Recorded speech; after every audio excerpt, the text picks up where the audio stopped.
Hi friends!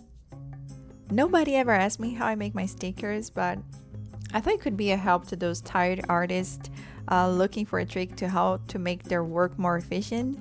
So here we go. How to outline your stickers design using Krita. First things first, we'll need Krita. You can download it for free at krita.org, but don't worry, I'll leave the link down in the description. And we need a design, of course. I've been using Procreate these days to sketch my designs because of portability, but before even owning an iPad, I used my good old Huion tablet and Krita on my PC, and I still use it for all the major designs and editing.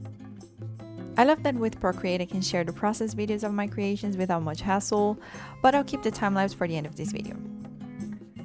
Now to how we can easily make the white borders to your sticker designs in Krita. From now on, I'll leave the instructions on your screen. Feel free to pause the video if you need to catch up with something. Alrighty, let's get started.